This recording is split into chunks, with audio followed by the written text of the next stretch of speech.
Okay, I have no idea how long this has been sitting on my desktop. The date says December 23rd, 2013. So, yeah, you guys can probably tell that this is a pretty old battle. And, I think this was also recorded by Barry, who recorded one of my older battles, I think. I want to say. Yeah, I think I remember giving this battle, and this was accidentally the wrong battle I was going to send him. But, despite this being the wrong battle that I want to send him, I think the right one was a battle with a flawless win, which I uploaded, who knows how long ago. But this is actually still a pretty solid match.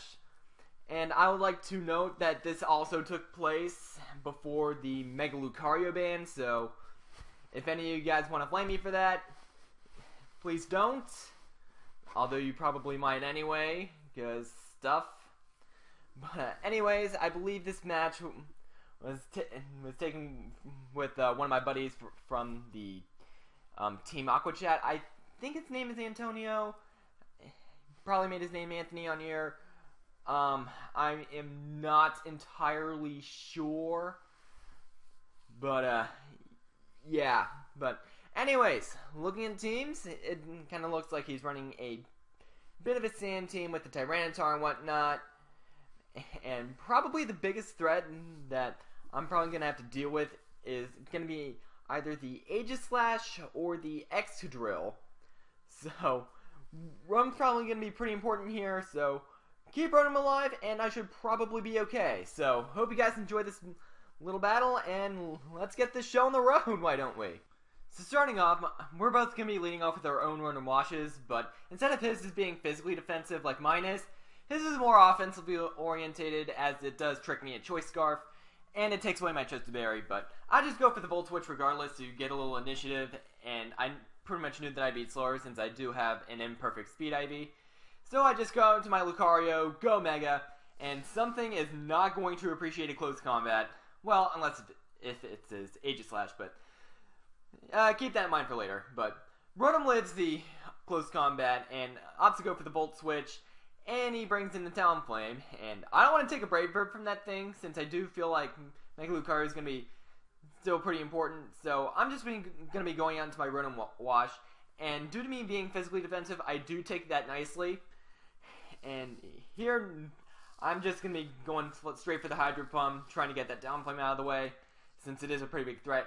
I missed the first one on the Rotom Wash, which is unfortunate, but since he did trick me with Scarf, I am able to outspeed and take him out with the second one.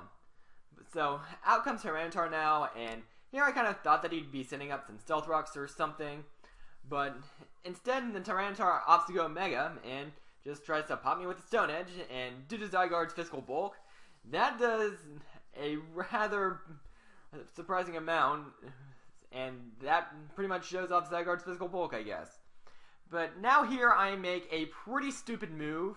I felt like the Mammoth was going to come in, so I could have set up a sub, but no, I have to set up a coil, and this Mammoth is able to get a nice crash off on me, and I'm going to have to fire off my Zygarde. I do live with 7 though, but unfortunately I do get flinched by the Icicle Crash, and that's going to pretty much cause the Mammoth to take me out. So now it comes my Shiny Greninja, and I know I'm going to be threatening it out, so I'm just going to be going straight for the U-turn, get a little switch initiative going on. And I believe here I do send in my Mega Lucario, if memory serves. This is kind of an old battle. Yes I do. And here I actually go for the Earthquake, predicting the Aegislash want to come in and try to take the close combat. But the Tyranitar winds up staying in, goes for an Earthquake of his own, and I lose my Mega Lucario, unfortunately. So, that's going to cause me to go on to my Greninja once more. Sand's gone, so I'm pretty confident that I can take it out with a Star from that range, with Protein and all. And Tyranitar was at pretty low health anyway, so yeah. But now out comes this Aegislash, and from prior experience, I pretty much knew that Mandibuzz was a very good answer for Aegislash. So I bring in, takes a Shadow Ball like it's absolutely nothing. And I pretty much knew that here that the King's Shield was pretty obvious, so I just go for the taunt and pretty much prevent this Aegislash from doing any more King Shielding shenanigans for the time being. So, yeah. Anyways, he's going to be sending out his Sound Flame on the switch, knowing that he can't really do much to me. And I just go for the foul play, and that'll pretty much have him at a point where he has to roost. And I opt to roost too, thinking that he might want to take me out or something, but that wasn't the case, and he just goes for Flare Blitz the next turn, not Brave Bird. And from that range, I know that I'm able to take it out with a foul play.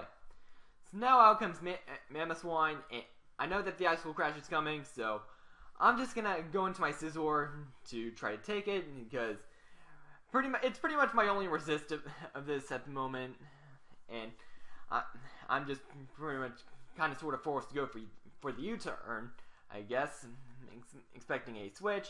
He goes out into this Excadrill, which has the Air Balloon, and that's going to prompt me to go into Greninja to try to get a little more initiative, or just go flat out for the Surf. I don't have any hazards on this team, and Excadrill is pretty much useless at this point, so he's just going to fodder that off. And here he's going to be sending out his Aegislash. I go straight for the Dark Pulse and try to deal some damage, and I think he winds up predicting that and goes for the Sacred Sword and takes me out, I believe. I do want to say that that was a prediction, but yeah. But now I'm going to be sending out my Mandibuzz. I'm not really fearing the King Shield at this point, because I pretty much knew from that range that I could take him out if -2 or no. So pretty much now his last is Mammoth Swine, and it's just going to be going for the Icicle Crash. Mandibuzz did his job this game, so I'm just going to fodder it off so I can bring in Greninja and close it out. But it turns out that he misses his next Icicle Crash, and Mandibuzz is able to take out the Mammoth Swine and give me the 4-0 victory, I want to say. Yeah, it was a 4-0 because Zygarde and Lucario both fainted. But anyways, that was a pretty solid match, Anthony. Maybe I'll see you again around sometime. Maybe, maybe not. I don't know. But anyways, rate, comment, sub, and I will see you guys next time. Goodbye.